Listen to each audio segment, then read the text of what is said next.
Greetings. This one is ideas for using bowls. This is just, I will get into doing some specific healing and magic in other videos, but this is just some ideas, things to look at.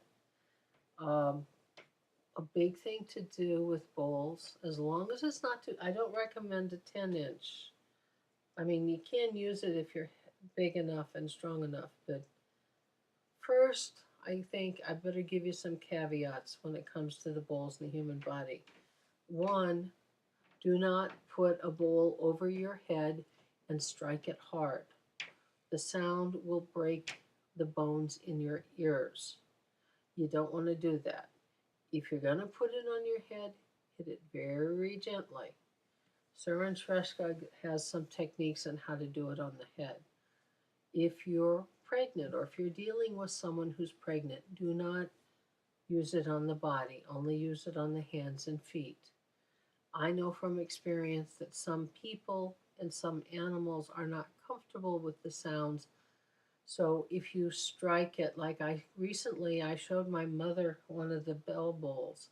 I struck it a bit too hard, but she's practically deaf, but she just recoiled. She may not have even heard it, but she felt it, and it just did not work for her. So, if you're sharing it with someone else, make sure that it clicks with them. Now, there's different ways to use the bowls, just some basic ideas. One of the main uses I use for this is for offerings. I just, excuse me, I go around the room. I burn a little teeny bit of incense on different altars. I offer a bit of water, but then I go around and I have an offering. And I basically play this for like 5-10 minutes, and I visualize the sound turning into a massive ocean that is full of anything. And I see little islands in the ocean.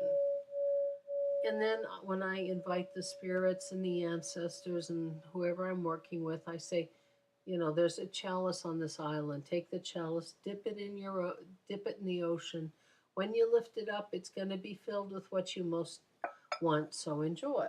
The Tibetans used goddesses and stuff to do it. I just like this imagery better because you don't need intermediaries, and the chalice is more like the Western Holy Grail. But you can use, and actually this one I use for my ancestors. So I use both of those bowls for daily offerings.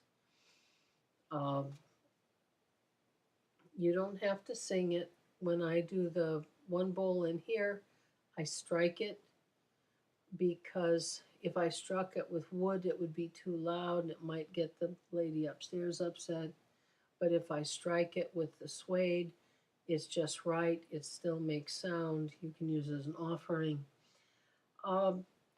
Bowls can be used to bring in specialized energies, and I'm actually going to have another one, a different video that talks about the possible tones and the different energy organs we have. But say you've decided you need the energies of Venus or maybe the sun. So you look and you discover that the energies you want are associated with the tone G on the piano scale. So you get a bowl with G and you start imaging that not only the sound, but you're sitting under the sun. So you can use a bowl, the sound, to help you bring in certain energies. It can be planetary. It can be, the Tibetans talked about using them as gateways to certain places. It depends what the bowls show you.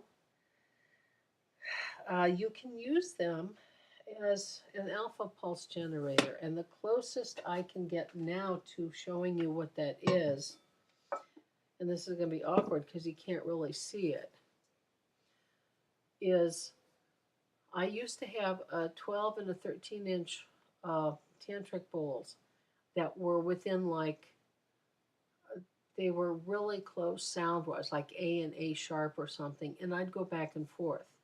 But you've got this. So I'm going to try this.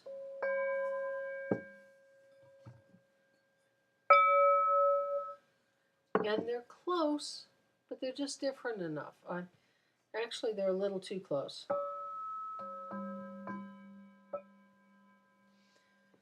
They're not a really good example, but an alpha pulse generator is like you do the Tingshaws, and I don't have any, but they're the little heavy brass bells on a leather string that you use for feng shui. The alpha pulse generator is when you get something, and there's a little bit of difference, and you go back and forth, and then you start hearing the tone in between. When you hear that, it means both hemispheres of your brain are in harmony and you're in alpha state. And so you can use it for an inexpensive way. You don't have to do biofeedback. You can use it for something like that.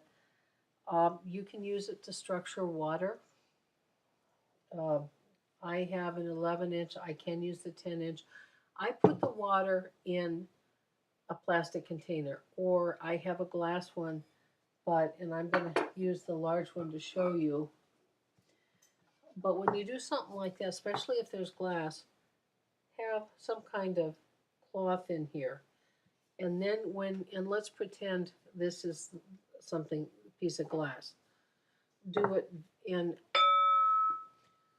I'd use the suede, because you want it to be, you want it, especially if it's in glass, you want it to vibrate, but you don't want it to vibrate so strongly that you're going to break the glass.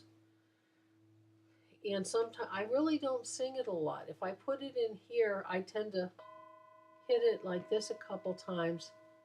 And because I try to multitask, I do this a bit, I do something else, I come back, hit it a couple more times, do it for like an hour, 10, 15 times over the hour.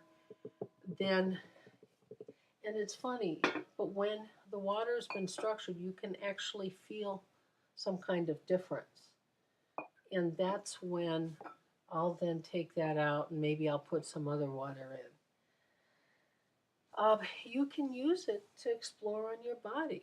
I mean, as long as you're not using a heavy one and as long as you're not crushing tissue or bone, you can put it anywhere on your body and strike it. So, like, I could put it here, and then, and this is too little. You need at least a 6-inch or to a 9-inch is probably best. Place it in different parts of your body and feel where your body resonates. You may discover, like I discovered, one of the bowls, and I'm not sure, I'm thinking maybe it's a liver meridian, but when I did this once several years ago, I started feeling a line down the inside of my left leg from my hip to my ankle, and it was incredible. It was like a little teeny line buzzing, and there's nothing else around it. So when you play with something like that, just see what happens and start seeing what do you have good experiences, do you have bad experiences. um, you might find that your body doesn't like some of them. So these are just a few ideas. Like I said, we're going to get into healing more formally in a bit. I just wanted to cover, you can also um, change the energies of pharmaceuticals, food. My hair color, I have to hit with sound before I can use it, so I minimize the rashes. So there's all sorts of things, as long as you're careful about not striking too hard and breaking something.